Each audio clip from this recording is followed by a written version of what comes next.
What we're also doing is we're recognizing we had a lot of success in what we did this past legislative session. One of the things we did was we did a one-year tax holiday for all baby and toddler necessities like diapers and things like that. And we have a 5, a 4, and a 2-year-old at home. This is my 4th year as governor, and when we announced that this was something that made it into the budget, my wife is like, okay, why didn't you do this your first year as governor? When we had 2, 9, and we didn't have Mamie yet. And so now the 5 and the 4, you know, they're long out of diapers.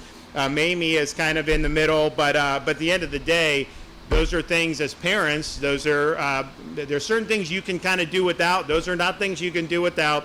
So we think it was a very good way to put some tax relief to folks and to help families. And so what we're going to do in next year's tax relief package is we are going to institute, working with the legislature, a permanent sales tax exemption on those baby necessities. And so they will not be taxed going forward. Another thing that I recognized, like when I first became a dad, and you start to buy all the things you need or whatever, was just how expensive some of the stuff like these strollers and cribs and all that stuff. I mean, this is like a major investment, and so we recognize that. You know, honestly, some of the cribs are the most expensive. They have all these gadgets on them. Some of them didn't even work very good, but they're very expensive. And so we're going to be able to do or propose a permanent exemption on sales tax for all cribs and strollers. And so that's going to help families be able to afford.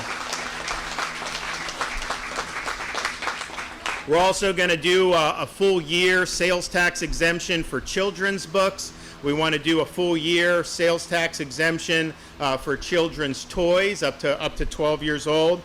We also want to do a full year sales tax exemption on all household items $25 or less. And so the things you use around your house, under 25, tax-free.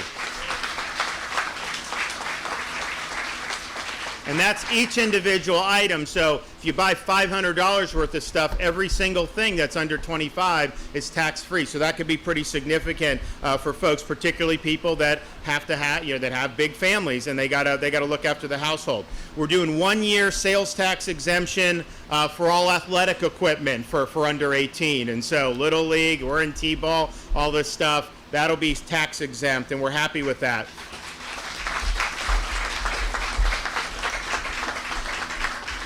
And as much as we understand how important it is for families raising children, we also understand that for a lot of families, it's not just the children that they look after, it's also their pets that they look after. And so we are going to be able to do and propose a 1 year sales tax exemption on all pet food, and that's going to make a big difference.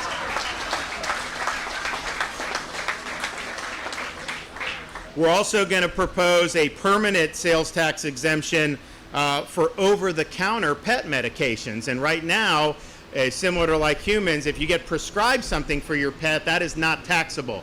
But if it's simply something you get over the counter, you're paying sales tax on that. And so we want to make sure that that is tax exempt, just like the prescription medications are. So that, I think, will make a big difference for folks. And just like the strollers and everything with babies and how expensive, pets are expensive too. There's just a lot that goes into it. And so if we can lessen that burden, I think that's really, really good. We're also going to expand our back-to-school sales tax holidays. And so we've always done one, but this time we're going to do a total of 4 weeks. We're going to do 2 leading into the fall semester and then 2 for the spring semester as well. And so that'll give families more bites at the apple.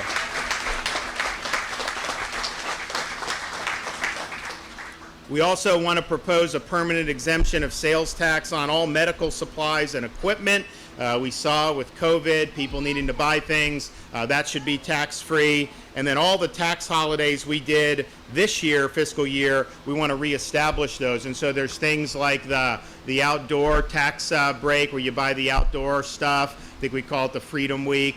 We had other things that I think are really, really good. So this is the most robust package. This is $1.1 billion, just what I announced here.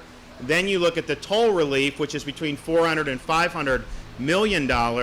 And we're not done yet. We're actually going to do more proposals, and so stay tuned for that. And I would also point folks to and I supported with the legislature putting some of these initiatives on the ballot for some property tax relief for our first responders and nurses and teachers. So that is going to be there, and I think it'll likely pass. So this is really, really good to say in the state of Florida, we respect you as taxpayers, and we're going to work to lessen the burden on you, and we're going to make sure we run our ship in a really tight fashion. And obviously, when you have the biggest budget surplus in history of the state by far, you know that you're doing that. And so let's return some of that. Now look, we have the biggest rainy day fund we've ever had. I think it's like $3.2 billion now. It was $1.5 billion when I became governor, and that's important.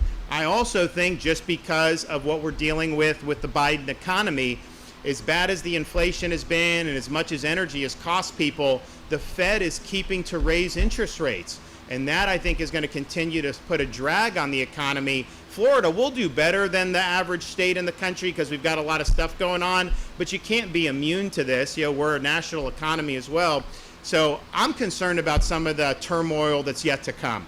And I hope that that doesn't come to pass, but I don't think you can look at what's going on in Washington and think that somehow we're going to come out of this as a country without seeing any more economic turmoil. And so because we have such a big surplus, not only do we have the budget stabilization, our rainy day fund, you know, we're going to have billions and billions of dollars that we can set aside for additional if we have economic turmoil because of the Biden policies.